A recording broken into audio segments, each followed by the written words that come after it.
Bonsoir et bienvenue, le sommaire. Comme à l'accoutumée, le Conseil des ministres d'hier, mercredi 26 février 2020, a décidé de certaines dispositions, parmi lesquelles la mise en place du registre national des personnes physiques et du numéro personnel d'identification en République du Bénin et de la transmission à l'Assemblée nationale pour adoption du projet de loi portant régime financier des collectivités territoriales en République du Bénin. Le point détaillé de ce rendez-vous hebdomadaire, c'est dans un instant.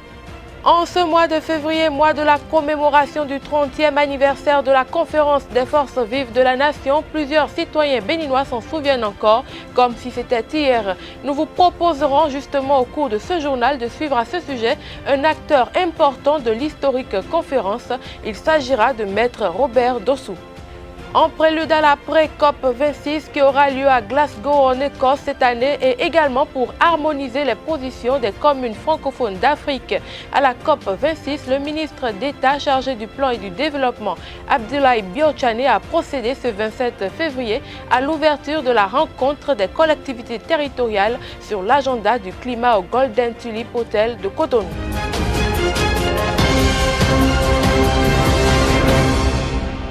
Le ministre d'État chargé du plan et du développement, Abdoulaye Biotchane, a procédé ce 27 février à l'ouverture de la rencontre des collectivités territoriales sur l'agenda du climat au Golden Tulip Hotel de Cotonou.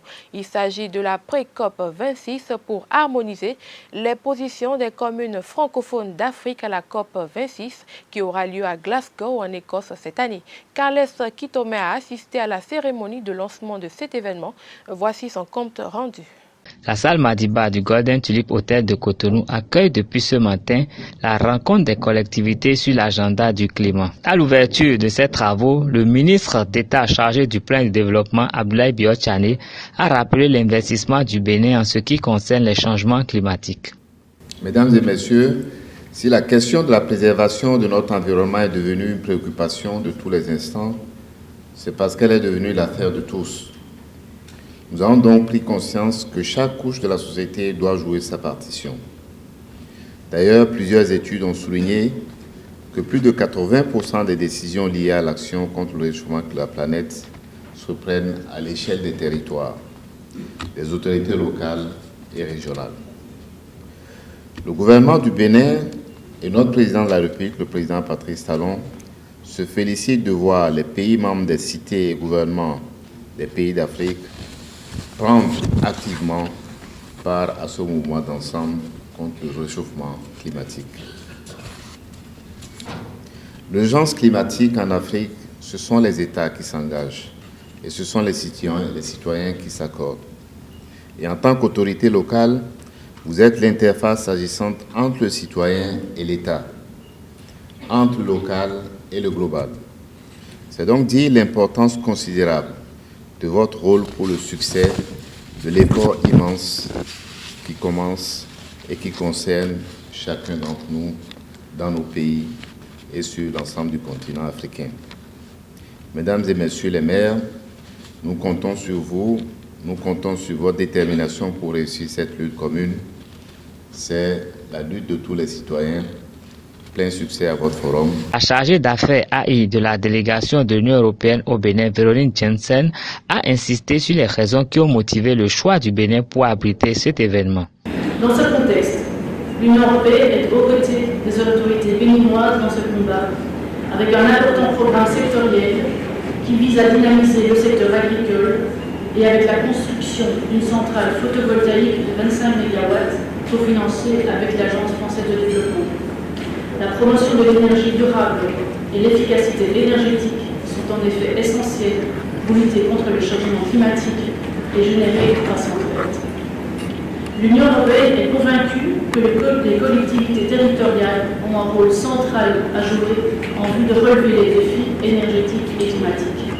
C'est la raison pour laquelle elle a pris l'engagement de soutenir les autorités locales en général et en particulier de financer l'initiative de la Convention des maires pour l'Afrique subsaharienne.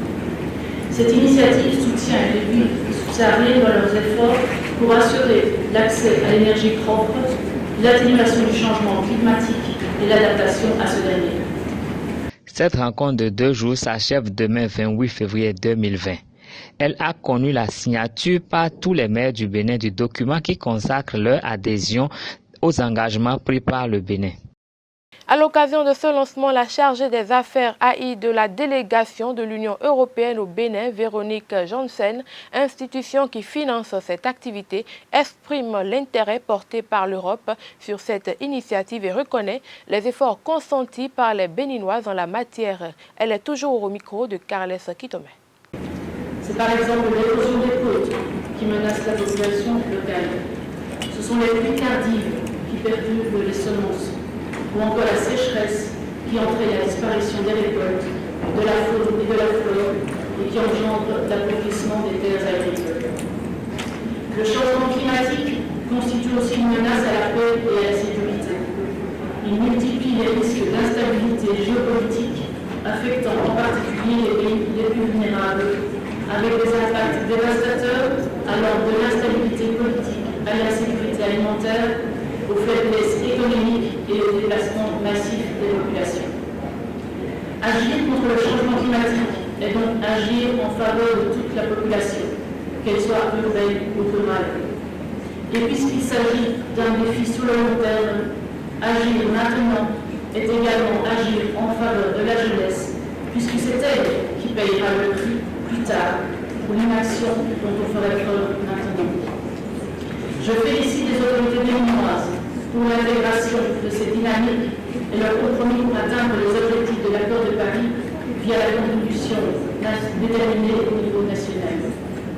Cette contribution propose une série de mesures dans le secteur de l'agriculture, de l'énergie, des terres forestières.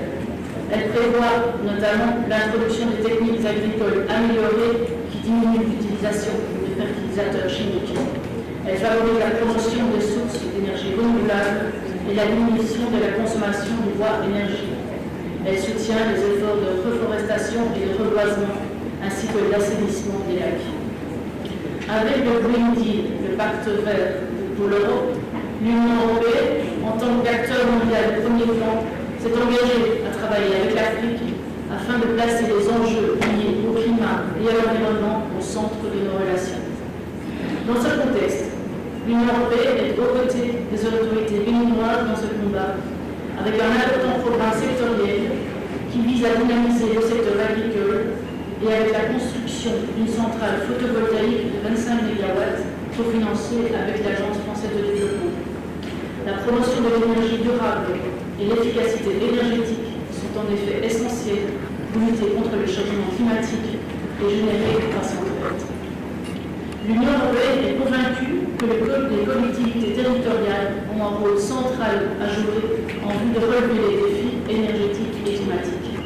C'est la raison pour laquelle elle a pris l'engagement de soutenir les autorités locales en général et en particulier de financer l'initiative de la Convention des maires pour l'Afrique subsaharienne. Cette initiative soutient les pays subsahariens dans leurs efforts pour assurer l'accès à l'énergie propre, l'atténuation du changement climatique et l'adaptation à ce dernier. À ce jour, plus de 210 villes et groupements intercommunaux d'Afrique subsaharienne se sont engagés dans cette initiative, dont 11 au Bénin, et nous encourageons vivement un plus grand nombre de villes à le rejoindre. Nous sommes également convaincus que les associations de pouvoirs locaux, dont nombre d'entre elles sont ici représentées, ont un rôle important à jouer dans la promotion de la Convention des maires pour l'Afrique subsaharienne et de l'action climatique.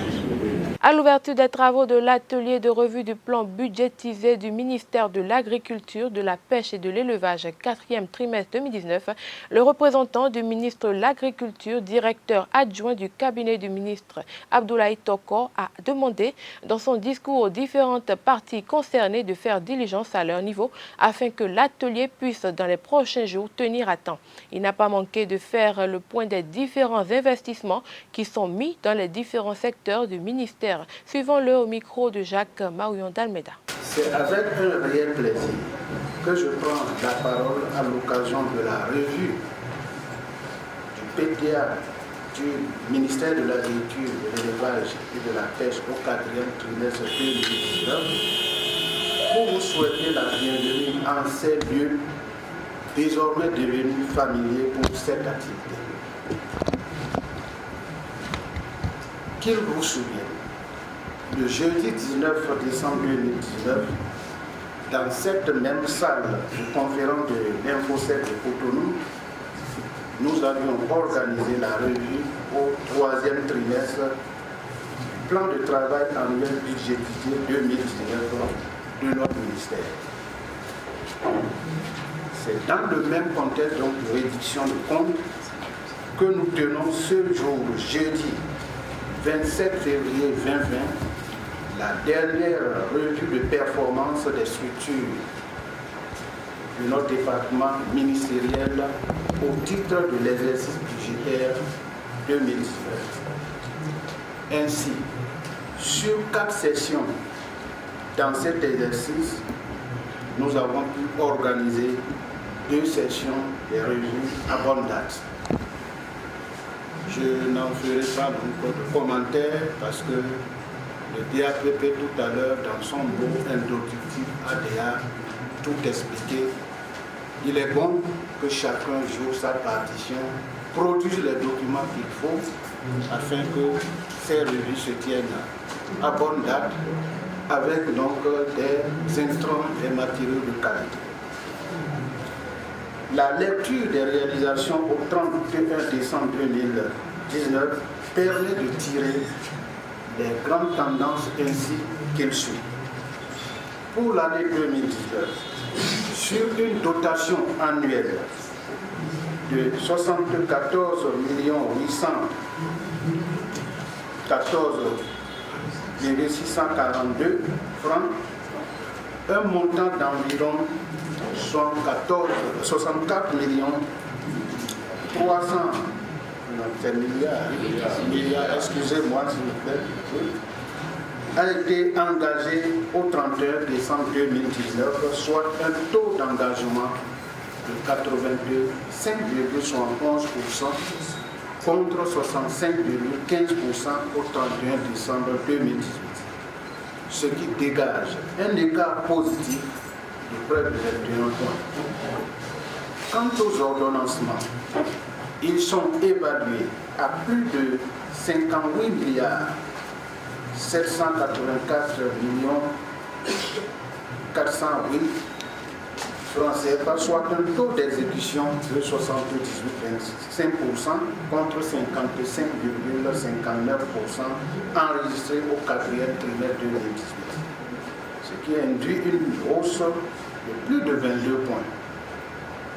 On note qu'en termes d'engagement, les performances financières enregistrées au 4e trimestre 2019 sont plutôt satisfaisantes, bien qu'elles soient en dessous du taux prévisionnel de 100% attendu pour la période sous revue. Restons au ministère de l'Agriculture où le directeur adjoint du cabinet du ministre Abdoulaye Toko a également fait le point des différents taux de production qu'il évalue supérieurs au taux de l'année 2018, même si les 100% de prévisions escomptées ne sont pas encore atteints. Sur le plan de l'exécution physique du PTA au 4e trimestre 2019, les 4 programmes que sont l'agriculture, l'élevage, la pêche et l'aquaculture et le programme de pilotage du secteur affichent respectivement les taux d'exécution physique de 60,05%, de 10,83%, de 67,57% et de 46,98%.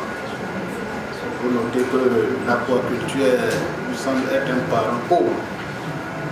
Il y a des choses à corriger, à améliorer. Au total, l'exécution des activités prévues dans le PTA 2019 du ministère a atteint au 4e trimestre un taux de 68,12% contre 71,21% enregistré au 4e trimestre 2018, soit une baisse de près de 3 points. Face à ces résultats, il est important de se poser les bonnes questions dans l'exécution de nos activités afin d'en tirer les enseignements subséquents. Mesdames et messieurs, au nombre des réalisations générées durant la période sous revue, Il me plaît de rappeler quelques-unes. Je vais citer, entre autres, l'appui à la production de semences contrôlées certifiées de riz, le suivi de la production de 3,5 tonnes de semences de base de riz au niveau du Gras Sud, le suivi de la production de semences certifiées de riz dans les départements du Borno, des Collines, de la Tapora et de la Donga par 41 semenciers. La mise en place d'équipements agricoles au profit des bénéficiaires des filières riz, soja, anacarde et karité, le suivi de 501 producteurs et productrices d'anacarde formés sur l'élagage et le surgreffage des anciennes plantations, le suivi de 1460 producteurs et productrices d'anacarde formés sur le débroussaillage et l'installation des parfums anciennes plantations, la production de 197 600 vitroplans disponibles et prêts pour l'acclimatation, dont 5 000 vitroplans d'ananas sont mis en terre sur les parcelles de l'ATDA7 à titre expérimental. L'emblavure de 4 969 hectares d'ananas et de sucre, décomposé en 3 773,37 hectares de pain de sucre dans la mise en œuvre de son PTAB. Je n'oublierai pas donc toutes les structures pour tout ce qu'elles vont faire pour permettre la tenue également de la tenue donc de cette réunion. C'est donc sur ces mots d'exhortation et de remerciement que je déclare ouvert les travaux de l'atelier de revue du plan de travail annuel budgétisé du ministère de l'Agriculture, de l'Élevage et de la Pêche au 4e trimestre 2019. La séance hebdomadaire du Conseil des ministres s'est réunie ce mercredi 26 février sous la présidence effective du chef de l'État, chef du gouvernement et président de la République, Patrice Talon. Au cours du conclave, d'importantes décisions ont été prises. Il s'agit entre autres de la mise en place du registre national des personnes physiques et du numéro personnel d'identification en République du Bénin, de la transmission à l'Assemblée nationale pour adoption du projet de loi portant régime financier des collectivités territoriales en République du Bénin et de la modification du décret numéro 2017-031 du 23 janvier 2017 portant création, attribution, organisation et fonctionnement de l'Agence nationale de normalisation, de métrologie et du contrôle qualité, puis de la nomination des membres de son conseil d'administration. Pour plus d'explications sur ces trois décisions préénoncées, je vous invite à suivre le ministre porte-parole du gouvernement Alain Orunla à l'occasion de la traditionnelle conférence de presse faisant office de compte rendu du Conseil des ministres. Mise en place du registre national des personnes physiques et du numéro personnel d'identification en République du Bénin. L'opérationnalisation de ce registre ainsi que l'attribution d'un numéro personnel d'identification à chaque citoyen résulte du recensement administratif à vocation d'identification de la population RAVIP, conformément à la loi. La mise en place du registre vise à créer un système facilitant, entre autres, l'accès des citoyens et étrangers résidant sur le territoire national aux divers services essentiels. Dans cette perspective, il s'avère nécessaire de mettre en place un mécanisme d'authentification que favorisera l'attribution d'un numéro personnel en vue d'une identification fiable des bénéficiaires. Ces différentes étapes constituent des préalables au lancement du portail national des services en ligne dont l'effectivité est imminente. C'est pourquoi le Conseil a adopté les décrets portant mise en œuvre du registre national des personnes physiques ainsi que du numéro personnel d'identification. Les ministres concernés par la conduite du processus veilleront à son bon aboutissement. Transmission à l'Assemblée nationale pour examen et adoption du projet de loi portant régime financier des collectivités territoriales en République du Bénin. Les textes régissant le régime financier des communes n'ont pas pris en compte certaines questions importantes se rapportant à la gestion des finances locales.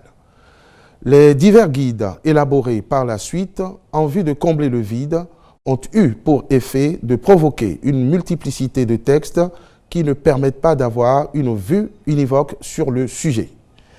C'est pourquoi le gouvernement a entrepris de corriger cette faiblesse en initiant, depuis 2017, un projet de loi qui a reçu l'avis conforme de la Cour suprême. C'est ce texte, par ailleurs mis en cohérence avec les directives de l'UEMOA, que le Conseil soumet à l'Assemblée nationale en vue de son examen et de son vote. La mise en œuvre de cette loi favorisera une meilleure gestion des ressources financières de nos collectivités territoriales. Le Conseil a par ailleurs adopté les décrets portant modification du décret numéro 2017-031 du 23 janvier 2017 portant création, attribution, organisation et fonctionnement de l'Agence nationale de normalisation, de métrologie et du contrôle qualité, puis nomination des membres de son conseil d'administration.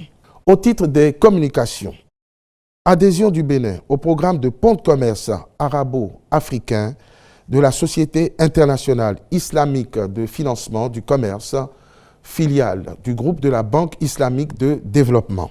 Le dit programme est une initiative destinée à renforcer la coopération économique et commerciale entre les pays arabes et africains afin d'exploiter au mieux leurs échanges en termes de flux d'exportation.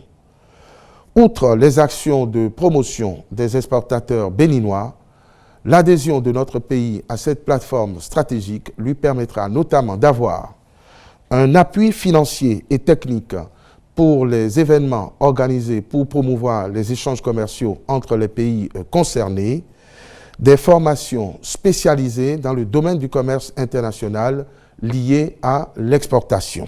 Le prix des produits pétroliers au titre du mois de mars 2020, la contractualisation pour une assistance à maîtrise d'ouvrage dans le cadre de la conception et des travaux de construction, puis d'équipement de laboratoire de contrôle de qualité des produits de santé et de l'eau, la mise en place du registre national des personnes physiques et du numéro personnel d'identification en République du Bénin et le compte rendu d'étape de la mise en œuvre de la dématérialisation des actes d'état civil était au cœur du Conseil des ministres de cette semaine.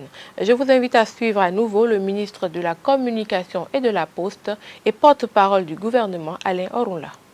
Assistance à la maîtrise d'ouvrage dans le cadre de la conception et des travaux de construction, puis d'équipement des laboratoires de contrôle de qualité des produits de santé et de l'eau. À la suite d'un audit organisationnel et fonctionnel qui a révélé les insuffisances du système de contrôle des produits de santé, le gouvernement a pris la décision de construire un laboratoire aux normes et standards internationaux. Outre le contrôle de la qualité des produits de santé, cette infrastructure servira également à certifier la qualité de l'eau. Pour se donner les moyens de conduire convenablement le processus afin d'atteindre les objectifs poursuivis, le Conseil a autorisé le recours en qualité d'assistant à maîtrise d'ouvrage au Centre humanitaire des métiers de la pharmacie, une entreprise d'innovation et de recherche qui dispose de références pertinentes en la matière. Compte rendu de la réalisation de l'étude pilote sur les indicateurs de l'universalité de l'Internet au Bénin. Cette étude, menée du 23 juillet au 29 octobre 2019 par des experts de l'UNESCO, a donné lieu à un rapport qui atteste de grandes avancées enregistrées par notre pays afin d'atteindre l'inclusion numérique. Le dit rapport formule des recommandations, lesquelles sont adressées aussi bien au gouvernement, à la société civile, au secteur privé qu'à l'UNESCO elle-même. Elle porte principalement sur le renforcement du cadre juridique et institutionnel, l'accélération des réformes en cours, le développement des e-services, la promotion des contenus locaux en langue nationale, la gestion des déchets électroniques, la réduction des disparités entre les zones rurales et les zones urbaines, autant que sur le renforcement des capacités et la protection des enfants et des femmes. Le Conseil a pris acte de ce compte rendu et instruit le ministre du Numérique et de la Digitalisation à l'effet d'assurer la mise en œuvre de ces recommandations. Compte rendu d'étape de la mise en œuvre de la dématérialisation des actes d'état civil. Les différentes opérations de reconstitution d'actes de naissance ou de souche effectuées à la suite du RAVIP ont permis de constituer une base importante de données nominatives et biométriques de la population. Ces étapes sont un préalable à la mise en place du fichier central de l'état civil pour lequel la dématérialisation des actes est une condition indispensable.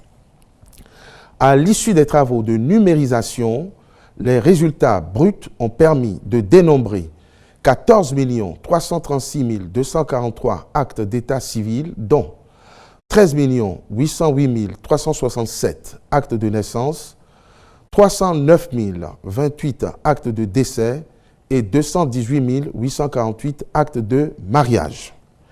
Les phases qui suivront concernent le traitement, l'indexation, le vidéomontage et le formatage pour affiner les données en nettoyant les éventuels doublons. En prenant acte de ce compte rendu, le Conseil a marqué son accord pour la mise en place d'un système national intégré et sécurisé de gestion de l'état civil en vue d'assurer la pérennisation des acquis de ces différentes phases. Prix des produits pétroliers au titre du mois de mars 2020.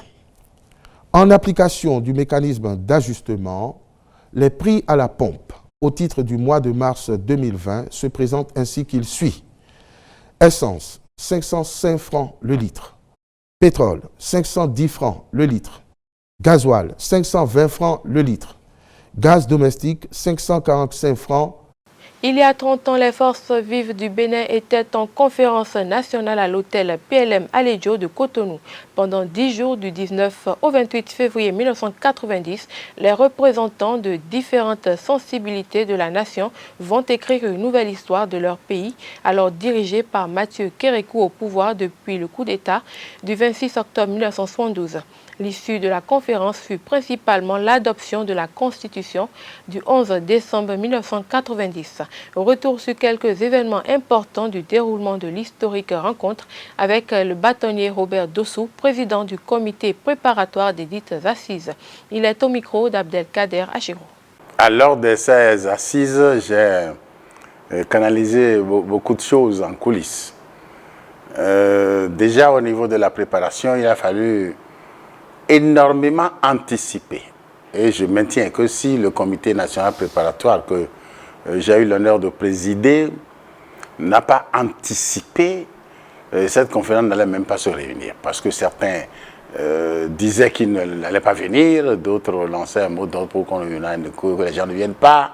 Et finalement, ils sont tous venus et c'est la raison pour laquelle, dans mon allocution de bienvenue, j'ai souhaité la paix du cœur à tout le monde. Et j'avais déclaré alors au président Kérékou que ces invités étaient là. Et pendant la conférence, je ne voulais pas jouer un rôle très apparent. Très apparent, non. J'ai joué des rôles par délégué interposé.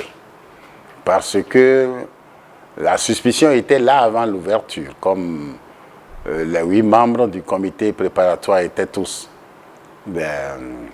des membres du gouvernement, nous savions qu'il y avait une suspicion. Les gens se demandaient, sont-ils sincères, ne sont-ils pas sincères, vont-ils aller dans le sens de ce que nous souhaitons? Et les gens avaient oublié que nous avions demandé à tous les courants, à toutes les sensibilités, à l'intérieur du Bénin comme à l'extérieur, de nous envoyer leur analyse de la situation politique, économique, sociale, culturelle du Bénin et l'ensemble de leurs projets de société, ce qu'ils veulent pour notre société. Et nous avons reçu plus de 500 contributions. Plus de 500 contributions, nous les avons reçues, nous les avons dépouillées patiemment. Et nous avons extrait tout ce que les gens voulaient, nous les avions déjà extraits et analysés à l'avance. Et le président Kérékou lui-même a lu, parce qu'au fur et à mesure qu'on a les documents, qu'on les a reliés, on lui a apporté. Et vous savez, c'était un grand travailleur, il a tout lu et sur un certain nombre de questions, il m'avait interpellé avant même l'ouverture de la conférence, par exemple sur la question de la souveraineté. Mais il m'a appelé un soir, il me dit, mais j'ai lu la souveraineté, c'est quoi la souveraineté? Et je lui ai dit, ça veut dire que quand la conférence nationale va prendre une décision, personne ne viendra remettre au-dessus de la conférence, remettre en cause les décisions prises par la conférence. Et il m'a répondu, mais c'est bien ce que moi je veux. Et cela va dans la ligne droite de ce qu'il souhaitait parce que moi, quand je suis rentré dans son gouvernement, le schéma que je lui ai proposé n'était pas ça. Je lui ai proposé de nous renvoyer chez nous, nous les ministres, de suspendre l'Assemblée nationale, de suspendre l'Assemblée nationale révolutionnaire, de suspendre la Constitution, de libérer les détenus politiques et d'appeler les exilés volontaires. Ils font une table ronde, un gouvernement d'union nationale, et ils mettent en place une commission constitutionnelle. On élabore une constitution démocratique, on va au référendum, puis les élections générales.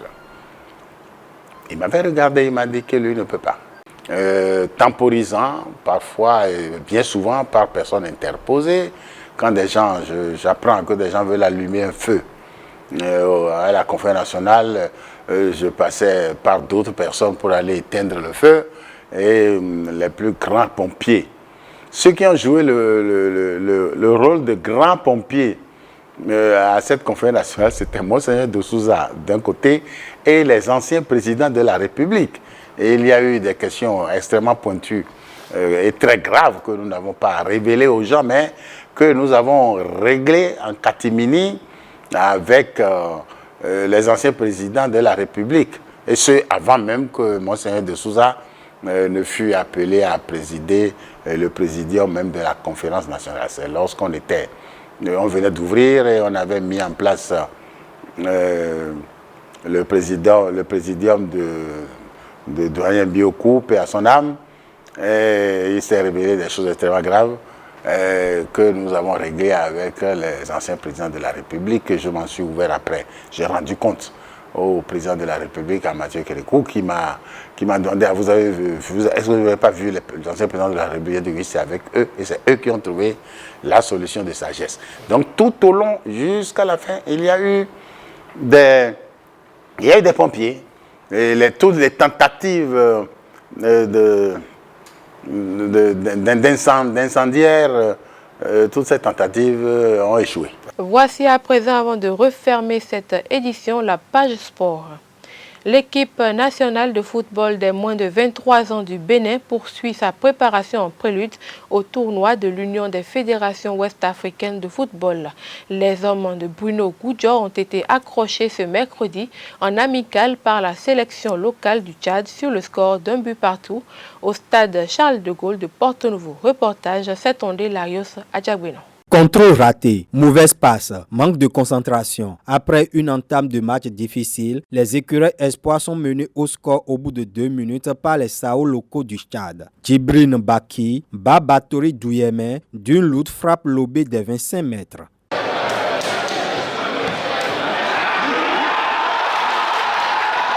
Cueillis à froid, Nabil Yarou et ses coéquipiers vont tenter de réagir, mais cela reste poussif. Les Sao n'en profitent point pour faire le break. Au cadre, sur un coup franc rapidement joué, Henri Ouché est accroché dans la surface. Junior Olaetan ne trempe pas et rétablit la parité sur le pénalty.